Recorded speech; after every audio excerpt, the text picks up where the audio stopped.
Hello dear students, welcome back to organised knowledge channel. और आज की जो वीडियो है उसमें डिस्कस करेंगे worksheet number 64 for class 10th विषय विज्ञान है। और ये वर्कशीट आपके लिए 10 जनवरी 2022 के लिए शेड्यूल की गई है। आज की जो वर्कशीट है स्टूडेंट्स, उसमें हम चैप्टर 8 जो है उसको यहाँ पे स्टार्ट करेंगे, जीव जनन कैसे करते हैं।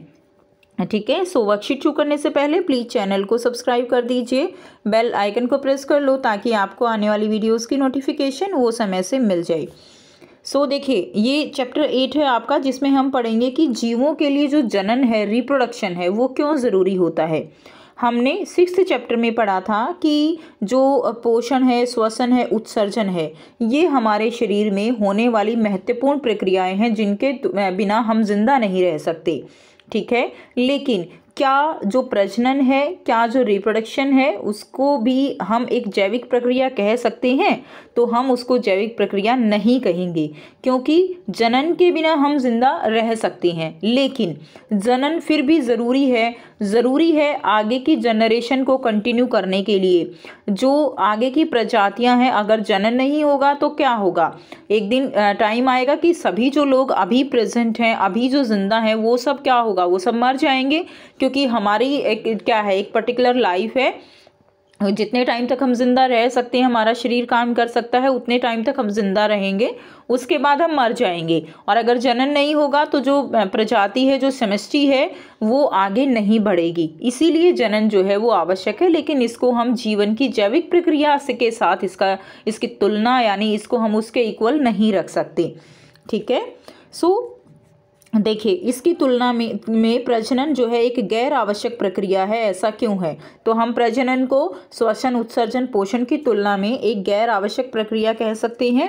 इसका उत्तर समझने के लिए कल्पना कीजिए कि आज हम इस दुनिया के सभी मोर प्रजनन करना बंद कर दें तो क्या होगा। मान लीजिए सभी मोरों ने जो है प्रजनन करना बंद कर दिया, तो क्या होगा? उपरोक्त प्रश्नों पर विचार करने के बाद आपने महसूस किया कि प्रजनन किसी व्यक्ति के लिए आवश्यक नहीं है, बल्कि एक प्रजाति के स्थायीकरण के लिए नितांत आवश्यक लगता है। यानी कोई प्रजाति जो है उसका अस्तित्व बना रहे, उसके लिए प्रजनन बहुत ज़रूरी है। नीचे विभाजित अमीबा के रेखाचित्र को देखें, निरीक्षण करें और उत्तर दें। ठीक है। तो यहाँ पे आपको जो है अमीबा, उसमें द्विखंडन दिया गया है।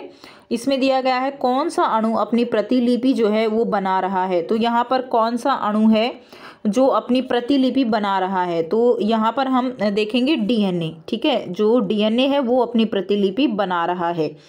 ठीक है। सेकंड है, क्या संतति अमीबा बिल्कुल जनक की कॉपी की तरह दिखती है? तो ये देखिए, ये तो जनक है और ये संतति अमीबा है। ठीक है। तो इसके अंदर अगर आप देख पा रहे हैं तो पहले क्या होता है, केंद्रक में विभाजन होता है। इस चीज़ का आपको ध्यान रखना है, ये आपसे पूछा जा सकता है। क्या होता है ना कि पहले केंद्रक विभाजित होता है, उसके बाद जो यहाँ पर कोशिका द्रव्य है उसका विभाजन होता है। तो यहाँ पर सबसे पहले केंद्रक विभाजित होता है। अब इसमें देखिए, तो जो जनक अमीबा है, यानी ये जो है यहाँ पर, और ये संतति है, तो क्या ये इसकी जो है बिल्कुल कॉपी है, उसकी तरह दिखती है? तो आप देखकर बिल्कुल बता सकते हो कि हाँ, ये उसकी तरह दिखती है। तो यहाँ पे आप लिख देंगे हाँ। ठीक है, ये दोनों के जो है आपके आंसर हो जाएंगे। अब हम बात करते हैं कि जो विविधता है उसका महत्व क्या है, किसी भी जीव में विविधता का महत्व क्या है। तो सबसे पहले हम डीएनए के बारे में पढ़ लेते हैं कि जो हमने अभी समझा डीएनए ये क्या है। डीएनए की फुल फॉर्म होती है डीऑक्सी राइबो न्यूक्लिक अम्ल। और ये जो डीएनए होता है बच्चों, ये एक आनुवांशिक सामग्री है। आनुवांशिक सामग्री का मतलब क्या है कि एक जो जनरेशन है, एक जो पीढ़ी है, उसके गुणों को अगली पीढ़ी में ट्रांसफ़र करती है, जो एक कोशिका में गुणसूत्रों के रूप में मौजूद रहती है। यानी हमारे अंदर हमारे माता पिता के जो गुण ट्रांसफ़र होते हैं, ठीक है, जो विशेषताएं हमारे अंदर उनकी आती हैं, वो किसके कारण? वो डीएनए के कारण आती हैं। इसलिए डीएनए को आनुवांशिक सामग्री कहा जाता है। इस डीएनए में शरीर के डिज़ाइन, चयापचय, ठीक है, गतिविधियाँ, सेलुलर उपकरण आदि के ब्लूप्रिंट सहित किसी जीव की सभी विशेषताओं के बारे में सभी जानकारी शामिल होती है। तो डीएनए के अंदर क्या होता है कि शरीर का डिज़ाइन कैसा रहेगा, यानी देखिए जैसे जैसे मानव है, उसमें अगर बच्चे का जन्म होगा तो उसके शरीर की डिज़ाइन कैसा होता है, उसके शरीर का डिज़ाइन होता है ऐसे ही होता है, 2 हाथ होते हैं, 2 पैर होते हैं, नाक होता है, ऐसा तो नहीं है ना कि एक जो शरीर का डिज़ाइन है वो बदल जाता है। तो शरीर का डिज़ाइन सेम रहता है डीएनए के कारण। और अगर इस डीएनए के अंदर कोई भी त्रुटि आ जाती है, कमी आ जाती है, तो शरीर के डिज़ाइन में चेंज भी हो सकता है। ठीक है, जो कि एक्सेप्शन केसेस आपने अपवाद जरूर सुने होंगे।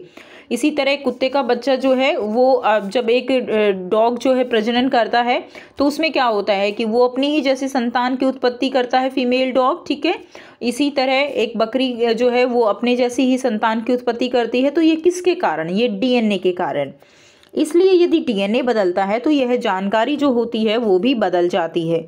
जब कोई कोशिका विभाजित हो रही है तो क्या होता है, तो डीएनए की प्रतिलिपि बनाने के साथ साथ कोशिकीय उपकरण की भी नकल भी होना चाहिए ताकि संतति कोशिकाएं क्या रह सकें, जीवित रह सकें। इसके अलावा डीएनए की प्रतिलिपि बनाना, प्रतिलिपि का मतलब क्या है यहाँ पे कि डीएनए जो है वो कॉपी होता है। जैसे एक आप ये यहाँ से थोड़ा सा एग्जांपल लेके समझ सकते हो कि जैसे अगर हमारे पास प्रिंट का एक पेज है तो उससे हम क्या करते हैं, उससे हम फोटोकॉपी करते हैं, बिल्कुल सेम वैसे ही। ठीक है, तो प्रतिलिपि का मतलब होता है एक तरह से कॉपी करना। तो डीएनए क्या होता है, डीएनए की प्रतिलिपि बनती है, डीएनए की कॉपी बनती है जो पेरेंट्स हैं उनसे। ठीक है, और वो कॉपी फिर आगे ट्रांसफ़र होती है किसमें, बच्चों में। इसके अलावा डीएनए की प्रतिलिपि बनाना किसी भी अन्य जैव रासायनिक प्रक्रिया की तरह एकदम सटीक प्रक्रिया नहीं है। ठीक है, तो जैसे और प्रक्रियाएं होती हैं बिल्कुल सेम वैसा नहीं होता है, उसके अंदर भिन्नताएं आती हैं। जैसे हम अगर प्रिंट से कॉपी करते हैं, फोटोकॉपी करते हैं, तो जैसे भिन्नताएं उसके अंदर थोड़ी ना थोड़ी ज़रूर आएंगी। वो भिन्नता ही विभिन्नता का कारण होता है, उसी के कारण एरर आती हैं। इस प्रकार भिन्नता का कारण बनता है।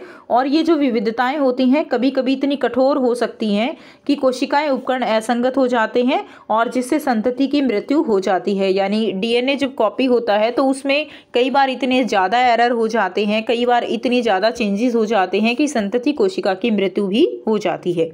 तो अब हम जानते हैं कि प्रत्येक कोशिका अपनी आनुवंशिक सामग्री की नकल करते समय अलग अलग डिग्री में भिन्नता दिखाती है। यह विकासवाद का आधार है। तो इसी से नई जो जनरेशन है, कई बार बिल्कुल डिफरेंट जनरेशन जो जन्म लेती है उससे एवोल्यूशन प्रोसेस चलता है, जो कि एकदम से नहीं होता है। ये प्रोसेस जो होता है विकास का, ये बहुत धीरे धीरे प्रोसेस होता है। अब हम समझते हैं कि विविधता का क्या महत्व है। तो देखिए, विविधता का क्या महत्व है। किसी जीव के आवास में उसके शरीर के डिज़ाइन और विशेषताओं को बनाए रखने के लिए डीएनए की प्रतिलिपि होना आवश्यक है, जो न केवल एक जीव के निर्वाह में मदद करती है बल्कि एक प्रजाति की स्थिरता को बनाए रखती है। इम्पोर्टेंट क्वेश्चन है ये आपके लिए। हर बार जब कोई जीव प्रजनन करता है विविधताएं आती हैं, ये जीव को अनुकूलन में मदद करती हैं। उसके बाद देखिए, जनन क्या होता है। तो जनक के समान मूल लक्षणों वाले विद्यमान जीव से नए जीव के निर्माण की प्रक्रिया को जनन कहा जाता है। ठीक है, यानी माता पिता से नए जीव का उत्पन्न होना जनन होता है। और यह 2 प्रकार का हो सकता है, एक होता है अलैंगिक और एक होता है लैंगिक जनन। पारिस्थितिक तंत्र में यानी हमारा जो पर्यावरण है उसमें जीव या प्रजाति की भूमिका होती है और इसका निकेत पारिस्थितिक निकेत कहा जाता है। ठीक है, पर्यावरणीय प्रभावों के कारण जो भूमिकाएं हैं, निकेत हैं, वो क्या है, बदलती रहती हैं।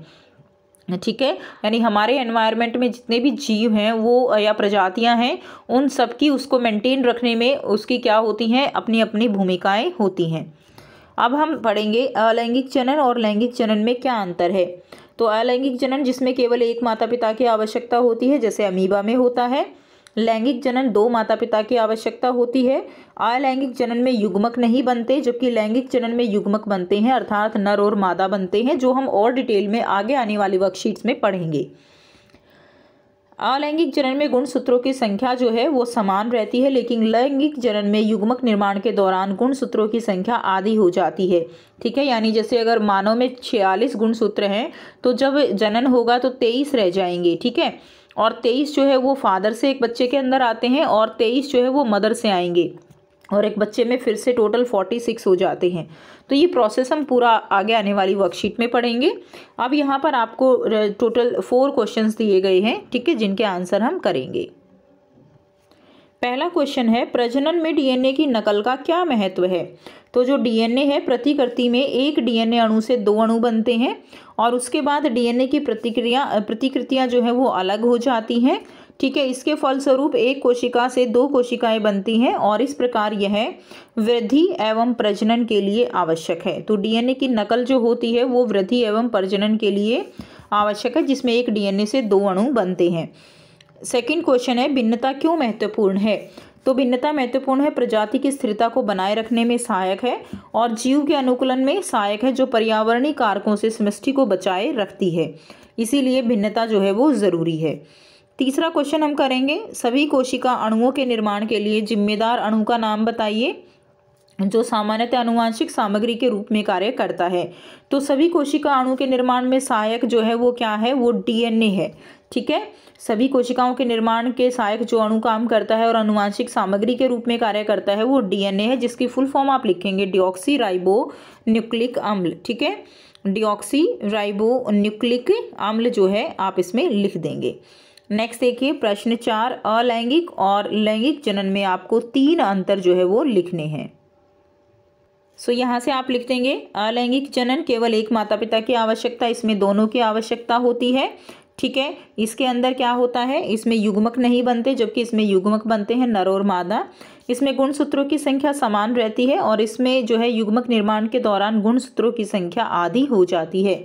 तो ये आंसर आप लिख देंगे। तो ये थी आपकी आज की जो है साइंस की वर्कशीट। आई होप सभी स्टूडेंट्स को ये क्लियर है। कोई भी डाउट है तो बच्चों पूछ सकते हो।